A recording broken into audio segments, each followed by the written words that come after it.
Muy bien, aquí el último filtro activo, que es el pasa todo. Bueno, este filtro pues tiene esta topología que yo creo que la reconocen. Es un restador. Bueno, es la estructura de un restador. Solo que en vez de tener dos entradas diferentes, es la misma señal de entrada. Este filtro es muy interesante porque, y como les comentaba cuando en la introducción a filtros, es a veces considerado por mucha gente que no es un filtro, porque asumen que como deja pasar todas las frecuencias, pues entonces no es propiamente un filtro. Pero eso solo desde el punto de vista de la magnitud de las componentes de la señal, las deja salir, pero al alterar sus fases, porque eso es lo que hace este tipo de filtro, pues sí cae en la categoría de un filtro. Bueno, ¿cómo revisamos que eso no es? Bueno, aquí sí voy a hacer ecuaciones. Em, bueno, vean, es un restador originalmente, si lo vemos, solo que una de las resistencias, en vez de ser una resistencia, se puso un capacitor y la señal de entrada se mete en las dos entradas. Entonces, para facilitar todo, en vez de poner el modelo y analizar el circuito, que en realidad es sencillo, ya habíamos hecho el restador, pues este es un circuito idéntico, pues vamos a utilizar la ecuación que nos dio en aquella ocasión. En aquella ocasión, esta se llamaba RF, esta era RI, esta era una RF, pero era RF prima, y esta era una RI, pero una RI prima. Entonces, con las nuevas condiciones, pues nada más vamos a cambiar ese detalle. Esta era la RF prima, pero ahora es un capacitor. Entonces, esta RF prima es la reactancia de ese capacitor. 1 entre J omega C. La RI es esta de aquí, vale R. Entonces no ocupo que sea RI. La RF era esta de acá, vale R. La RI era esta de acá, pues vale también R. La RF prima es este capacitor, entonces hay que quitar esta resistencia y poner la reactancia del capacitor. Y la RI prima es esta de aquí que vale R. Entonces queda así. Y con la entrada, era la entrada a la entrada no inversora, porque es un restaurador, esta es la parte que no, la parte que suma. Entonces es BI, ya no es BI1, eran dos señales, ahora solo es la misma. Y de una vez esta. Y la ganancia de la parte inversora, pues sería la RF, que ahorita es R, y la RI, que ahorita es R. Entonces, R y R. Y esta es el nuevo circuito. Entonces nada más vamos pues a resolverlo, a ver cuál es su resultante. No ocupo más que usar mucha álgebra. Aquí sería 2R sobre R. Entonces me va a quedar, las R se van y va a quedar un 2. Entonces va a ser un 2 arriba. 1 entre J omega C por 1 entre J omega C, pues me va a dar un 1. Estas dos R se fueron con esta. Y esta de aquí me va a quedar J omega RC. BI es la misma y este vale 1. Menos 1. Y término común es BI. Ok. Voy a seguir acá. El voltaje de salida. Bueno, vamos a dividir voltaje de salida entre el voltaje de entrada en términos de la frecuencia.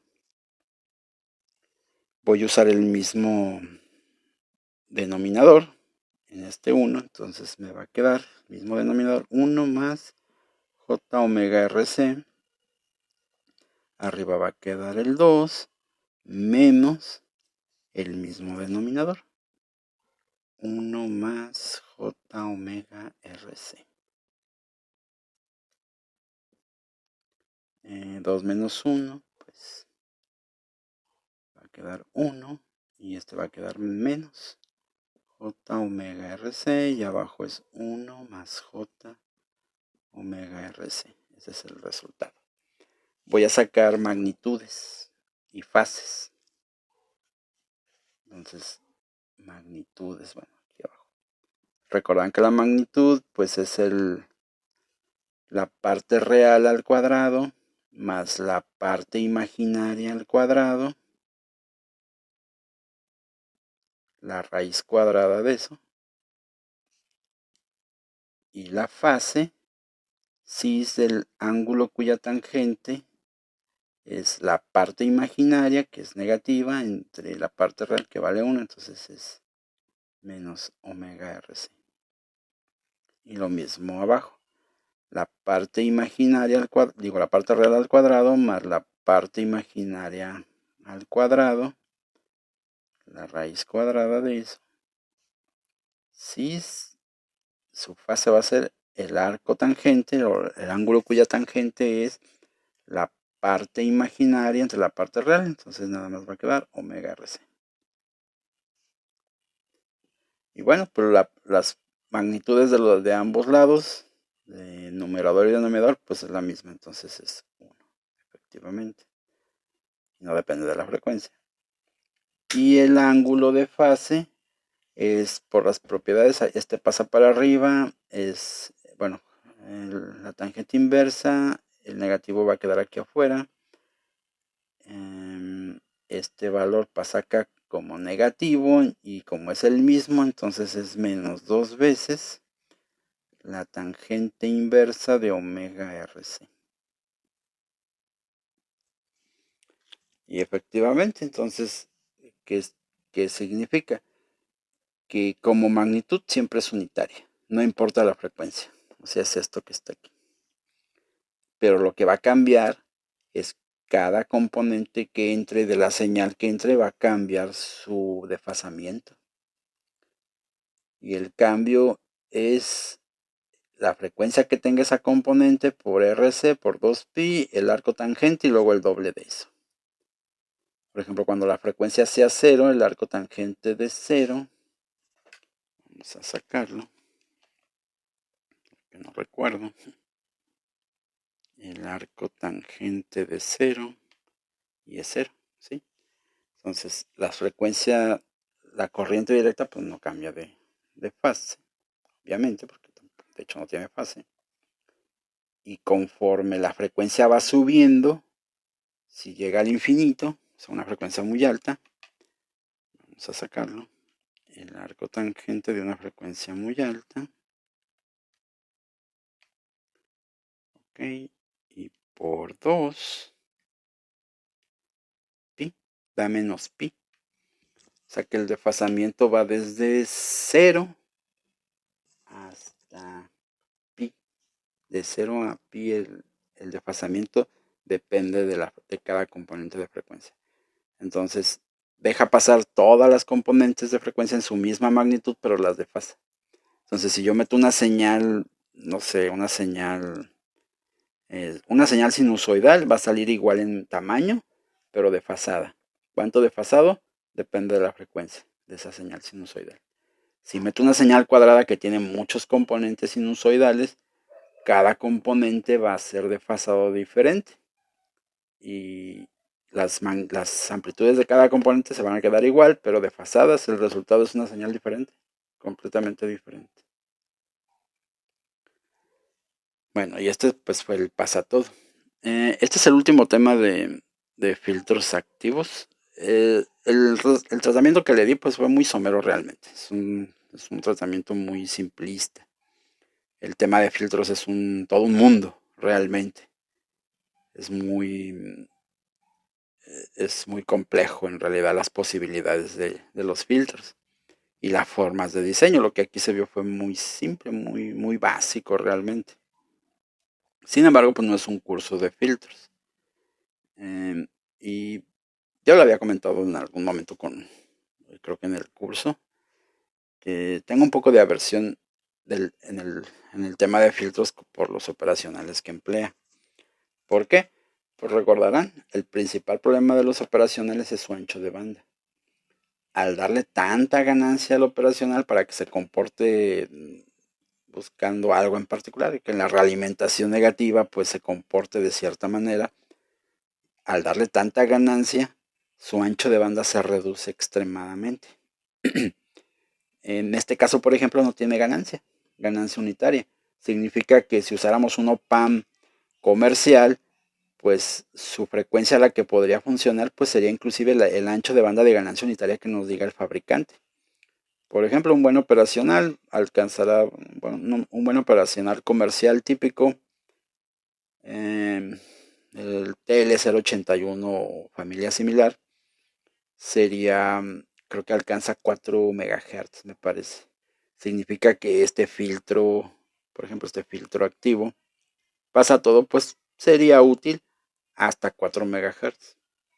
Pero si yo quisiera un filtro pasa altos, por ejemplo, pues un filtro pasa altos tendría como respuesta, pues algo así.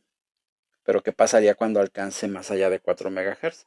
Cuando eso ocurre, los operacionales se empiezan a comportar como elementos resistivos, o sea, su función deja de operar, se comportan como una resistencia y bueno, pues entonces va, va a ocurrir algo diferente, ¿no? Entonces, estrictamente hablando, no es un filtro pasaltos. Claro que si mi señal de entrada no tiene componentes tan altos como ese tipo de frecuencias, más allá del ancho de banda de ganancia unitaria de nuestro PAM, pues va a funcionar. Y de hecho sí, este tipo de filtros son muy usados para audio, porque el ancho de banda en el audio pues al solo alcanza 20 kHz. Entonces la mayoría de los operacionales comerciales relativamente buenos, su ancho de banda de ganancia unitaria queda perfecto en el rango del audio y funcionan muy bien. En el caso de comunicaciones también se utiliza, hay muchos circuitos de comunicaciones con operacionales, pero los fabricantes de esos circuitos los hacen ad hoc a su aplicación. No son bueno, no son filtros grandiosos en el sentido de que tengan impedancias de entrada muy grandes o impedancias de salida muy bajas y ganancias enormes, o sea, no es así. Ellos lo que buscan es un ancho de banda bastante grande, pero a cambio de ese ancho de banda alto o alta frecuencia de operación o tiempos de elevación muy pequeños, pues entonces a cambio de esa frecuencia alta que pueden manejar, pues sus ganancias se reducen. Recuerden que es una por la otra. Entonces, solo a frecuencias bajas, un OPAN comercial típico como el 741, el TL081, el LM318 y otros típicos que se encuentran en las tiendas de electrónica, pues pueden funcionar en frecuencias de audio o más bajas, eso sí. Claro, tienen sus aplicaciones, ciertamente. El solo hecho de que funcionen para audio, pues es maravilloso, ¿no? O sea, sí, em, es bastante útil. Muchos aparatos que son ecualizadores, por ejemplo, pues utilizan este tipo de topologías para su operación. Bueno, entonces, como les comento, es solo un tema dentro de una unidad que se llama filtros activos. No es un curso de filtros. El diseño de filtros es un mundo, es muy grande y complejo, puede ser muy complejo.